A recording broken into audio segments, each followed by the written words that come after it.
ஸ்ரீமதே ராமானுஜாய நமக. ஸ்ரீமதே நிகமாந்த மகாதேசிகாய நமக. ஸ்ரீமத் அழகிய சிங்கர் திருவடிகளே சரணம். ஸ்ரீமத்யை விஷ்ணு சித்தார்ய மனோநந்தன ஹேதவே நந்தநந்தன சுந்தரியை கோதாயை நித்யமங்கலம். திருப்பாவை பாசுரம் 14. உங்கள் புழக்கடை தோட்டத்து வாவியுள் செங்கழுநீர் வாய் நெகிழ்ந்து ஆம்பல் வாய் கூம்பினக்கான் செங்கல் பொடி கூரை வெண்பல் தவத்தவர் தங்கள் திருக்கோயில் சங்கிடுவான் போதந்தார் எங்களை முன்னமே எழுப்புவான் வாய்பேசும் நங்காய் எழுந்திராய் நாணாதாய் நாவுடையாய் சங்கொடு சக்கரம் ஏந்தும் தடக்கையன் பங்கையக் கண்ணனை பாடேலோர் எம்பாவாய். இப்ப பார்க்க போறது 14வது பாசுரம். இதுலயும் ஒரு தோழிய எழுப்ப போறா. இந்த தோழி யாருனாக்க, இவ என்ன பண்ணா, முதல் இவாழ நம்ம நோன்பு நோக்கலாம் அப்படின்னு எல்லாரும் தீர்மானம் பண்றச்சுல இந்த தோழி தான் ரொம்ப அப்படியே உற்சாகத்தோட சொன்னா, சரி அப்படின்னா என்னோட டியூட்டி, நான் தான் முதல்ல எழுந்துப்பேன், நான் எழுந்து நான் எல்லாரையும் நான் எழுப்புறேன் அப்படின்னு முதல்ல இந்த தோழி தான் அவ்வளோ உற்சாகத்தோட உத்வேகத்தோட சொன்னவ. ஆனா சொன்னது ஒரு பக்கம் தவிர அவளால செய்ய முடியல. அதை மறந்துட்டு என்ன பண்ணிட்டு இருக்கா, தூங்கிட்டு இருக்கா. எழுந்துக்க மனசு வரல, தூங்கிட்டு இருக்கா. அப்படிப்பட்டவளை எழுப்புறதுக்கோசம் தான் இப்ப இந்த பாசுரத்துல வந்திருக்கா. இந்த பாசுரத்துல ஒரு தோழி எழுப்ப போறா. அடுத்தது 15வது பாசுரம், ஒரு பாசுரத்துலயும் ஒரு தோழி எழுப்ப போறா. அதோட இந்த மொத்த தோழிகள் எல்லாம் சேர்ந்து போக போறதுதான். அதுக்கப்புறம் 16வது பாசுரத்துல இருந்து தோழி எழுப்புற வேலை கிடையாது. ஸ்ட்ரெயிட்டா இனிமே அடுத்தடுத்து எப்படி ஒரு லெவலா போய் பெருமாளை ரீச் பண்றான்றதுதான் நம்ம பார்க்க போறோம். அதனால இந்த தோழியை பத்தி இப்ப பார்க்கலாம். இவ இப்படி சொல்லிட்டு இவ தூங்கிட்டு இருக்காள. இப்ப இவளை தேடி மற்ற தோழிகள்லாம் சொல்றா, இந்த பேர் நீ தான் தூங்கிட்டு இருக்க, ஆனா நல்ல விடிய காலம் வந்துடுத்து. அது எப்படின்னாக்க, நாங்களே எட்டி பார்த்தோம், உன் வீட்டு கணத்துல இருக்கே செங்கல் நீர் பூக்கள்லாம், அதெல்லாம் நல்லா இதழ் வச்சு நல்லா மலர்ந்து இருக்கு. அப்புறம் இந்த ஆம்பல் மலர்கள்லாம் நல்லா மொட்டுச்சுட்டு அப்படியே நிக்கிறது. அப்படியே அல்லி மலர்கள்லாம் அப்படியே மூடி கொண்டது அப்படியே ஒன்னொன்னும். இதுல இந்த அடையாளங்கள்லாம் என்ன நமக்கு காட்டுறது, நல்லா பொழுது விடிச்சுட்டு இருக்குன்னு தானே காட்டுறது. இதை தெரியாம நீ தூங்கிட்டு இருக்கியே. இதை தவிர இந்த செங்கல் பொடியிலே தோச்சு ஒலத்தி இந்த நல்ல துவராடையெல்லாம் நல்லா உடுத்தின்னு போறாளே சன்னியாசிகள், காவியோட அப்படியே ஆரஞ்சு கலர்ல அந்த சன்னியாசிகளும் சரி, அப்புறம் வெண்மையான பற்களை கொண்ட தவசீலர்கள், இவாள்லாம் என்ன பண்றா, ஆளுக்கு கையில ஒரு சங்கு எடுத்துட்டு அவ கோயிலை நோக்கிட்டு போறா. அவள்லாம் இது செங்கல் பொடி கூரை வெண்பல் தவர்த்தவள் தங்கள் திருக்கோவில் சங்கிடுவான் போதந்தார் அப்படிங்கிறான்.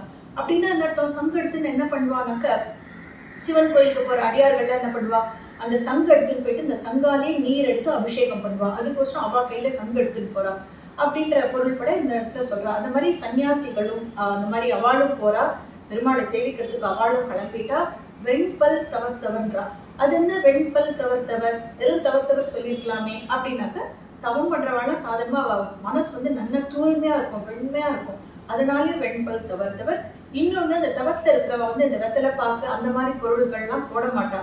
அதெல்லாம் போட்டாதான் பல்லுல கரை பிடிக்கும், பல்லு கலரே மாறிடும். இவ அதுலேருந்து தன்னை அந்த மாதிரி பொருட்கள் அவ சேர்க்காததுனால அவ பற்களும் நல்லா பழிச்சுன்னு அவ மனசு போலவே வெண்மையா இருக்கு. அதனாலதான் செங்கல் பொடி கூரை வெண்பல் தவர்த்தவள் அப்படின்னு சொல்லிட்டு இந்த ரெண்டு பேரையும் ஆண்டாள் குறிப்பிட்டு சொல்றான். இந்த மாதிரி அவள்லாம் கூட எல்லாரும் கிளம்பிட்டா, நீ மட்டும்தான் இன்னும் தூங்கி உக்காண்டிருக்கே அப்படிங்கிறா. வாஸ்தவமா பார்த்தா இந்த தோழி என்ன பண்றா, உள்ள தூங்கல. இவளுக்கு ஒரு குற்ற உணர்ச்சி இருக்கு. அடடா, நம்ம ஊருக்கு முன்னாடி வரோம்னு சொல்லிட்டு எல்லாருக்கும் முன்னாடி எழுந்து எல்லாரையும் வர போய் எழுப்புறோம்னு சொல்லிட்டு நம்ம சொல்ல நம்மளால காப்பாற்ற முடியலையே, என்னன்னாலும் நம்ம கொஞ்சம் தப்பு பண்ணிட்டோமே அப்படின்னு சொல்லிட்டு ஒரு குற்ற உணர்ச்சி அவளுக்கு. அதனால ரொம்ப வெட்கப்படுறா. அப்படியே நாணி கோணி குறுக்கின்னு உட்காந்துருக்கா. இதை இவகிட்ட இருந்து எந்த பதிலும் வராததுனால வெளியில இருக்கிற தோழிகள்லாம் நல்லா புரிஞ்சுட்டான். சரி பாவம், ஏதோ குற்ற உணர்ச்சியில இருக்கா போல, ரொம்ப வெக்கப்பட்டுட்டு ரொம்ப நம்மளை பார்க்கறதுக்கே அவளுக்கு மூஞ்சி இல்லைன்ற மாதிரி தன் திருமுகத்தை காட்டாம உட்காந்துருக்கா போல இருக்கு. பரவாயில்ல போ, இவளை நம்ம சமாதானப்படுத்தணும் அப்படின்னு சொல்லிட்டு, பெண்ணே நாணாதாய் அப்படிங்கிறா, நீ வெட்கப்படாத, நாவுடையாய், நல்ல சொற்களை பேசக்கூடிய நாக்கை படைத்தவளே, அதனால நீ வெட்கப்படாம வெளியில வா அப்படிங்கிற, தூங்கி எழுந்து வா அப்படிங்கிறா. இவ சொல்றா, சரி நான் வரேன், ஆனா நம்ம என்ன பண்ணணும் அப்படின்னு கேட்கிறா. என்ன பண்ணணுமா? நம்ம வேற என்ன பண்ண போறோம்? நம்ம அந்த கிருஷ்ணனை குறிச்சு பாட போறோம், அந்த கண்ணனை குறிச்சு நம்ம போற்றி புகழ போறோம். அவனை குறிச்சு தானே நோம்பு நோக்குறோம், அவன் தானே நமக்கு பறை தரும் நாராயணன். இது புரியலையே அவனுக்கு. அந்த கண்ணன் யாருன்னு நினைக்கிற நீ? கையில சங்கு சக்கரம் வச்சுட்டு இருக்கான். சங்கோடு சக்கரம் ஏந்தும் தடக்கையன் அப்படிங்கிறான். பெருமாளுக்குரிய அடையாளம் 5 ஆயுதம்னு சென்ற பாசுரங்கள்ல கூட நம்ம பார்த்தோம்.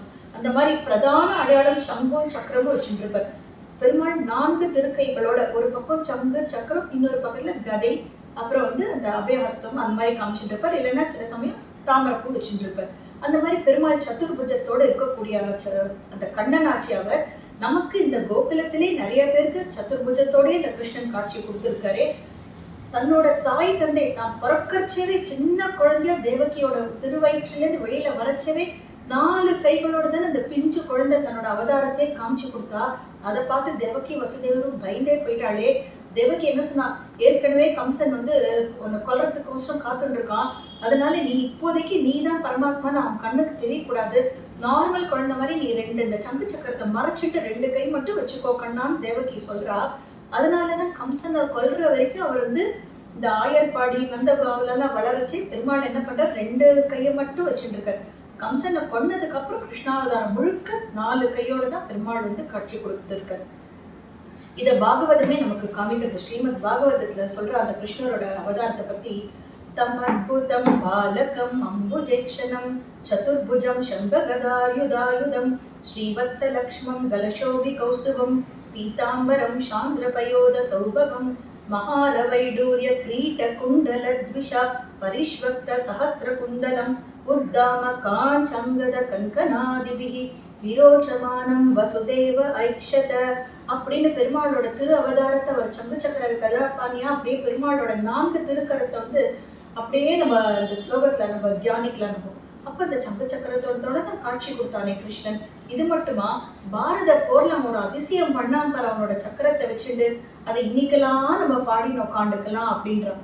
இவ்வளவு யோசிச்சு பாக்குற தோழி, ஆமா ஆமா அந்த பெருமாள் பாரத போர்ல என்னெல்லாம் அப்படி லீலைகள் பண்ணா அவன் அப்படின்னாக்க, இந்த ஜெயத்ரதன்னு இந்த 100 கௌரவர்களோட தங்க துஷ்டலைன்னு ஒரே ஒரு பெண் குழந்தை, அவளோட கணவன் தான் இந்த ஜெயத்ரதன்.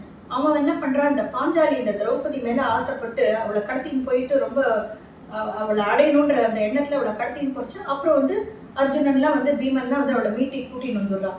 அந்த ஜெயத்ரதன் பகைய மனசுல வச்சுட்டு இந்த பாரத போர் வர சமயத்துல கௌரவர்கள் பக்கம் அவன் துணை நிற்கிறான். அவனை கொல்லணும்னு இந்த அர்ஜுனன் சபதம் எடுத்திருக்கான்.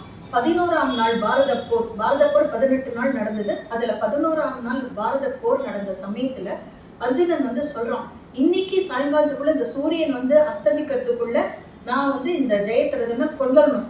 அப்படி என்னால அவனை கொல்ல முடியலனாக்க என் சபதத்துல நான் ஜெயிக்காட்டி நான் தீ மூட்டி அக்னியில என் உயிரை நான் விட்டுடுவேன் அப்படின்னு அர்ஜுனன் சபதம் எடுத்துட்டு இருக்கான்.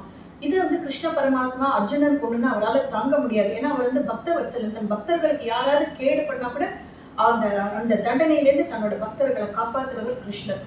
அர்ஜுனனை விட்டுருவாரு, அவரோட உயிரே பிராணனே அர்ஜுனன் அவருக்கு.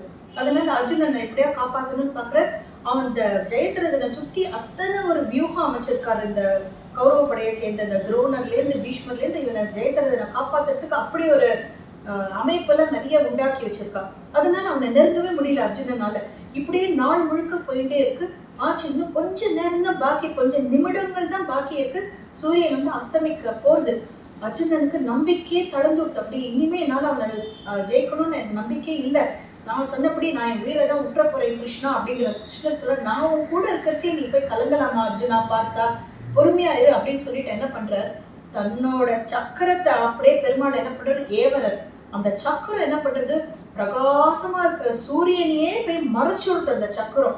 சூரியனுக்கு மேல இன்னொரு இது அப்படியே சக்கரம் என்ன பண்ற, ஒரு ஷீல்டு மாதிரி போய் அப்படியே அந்த சூரியனே மறைச்சு விடுறாரு. சரி அஸ்தமிச்சுடுத்து அப்படின்ற தைரியத்துல ஜெயத்ரதன் வெளியில வரான்.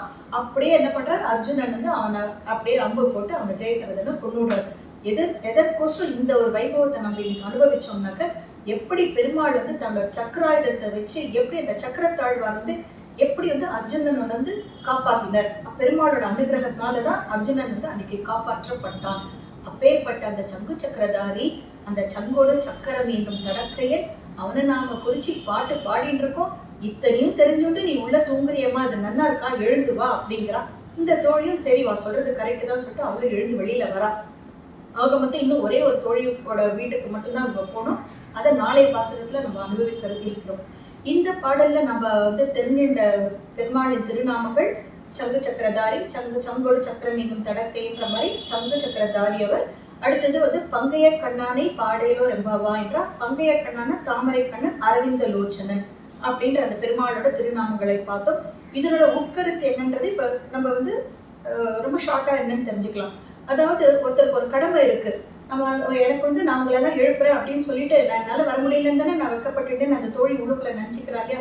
அந்த மாதிரி ஏதாவது இந்த பகவத் விஷயத்துல நமக்குன்னு சில கடமைகள் இருக்கும். அதை நம்ம செய்ய தவறக்கூடாது. எந்த மாதிரி ஒரு சூழ்நிலை எது வந்தாலும் அந்த கடமைக்கு தான் நம்ம முக்கியத்துவம் கொடுக்கணும். பகவத் கைங்கரியத்துல ஈடுபட்டோம்னாக்க மற்றதெல்லாம் நமக்கு 2ஆம் பட்சம் தான்.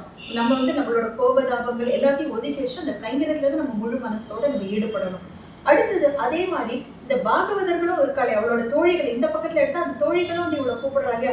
அதை நம்ம எந்த கண்ணோட்டத்துல பார்க்கணும்னாக்க நமக்கு நல்வழிப்படுத்தி நம்மளை கூட்டின்னு போறவா அந்த ஆச்சாரிய கிட்ட நாம்பளாவே நம்ம அவளை போய் அணுகி அவ சொல்ற உபதேசங்களை கேட்டு நம்மளும் அந்த பகவத் லட்சணத்துல நம்மளும் நம்மளை ஈடுபடுத்தி கொண்டாதான் நமக்கும் மேன்மை கெட்டும், நமக்கும் ஸ்ரேயஸ் உண்டாகும் அப்படின்றது உட்கருத்து தான் இந்த பாசுரத்தின் மூலம் நாம இன்னைக்கு அனுபவிச்சோம்.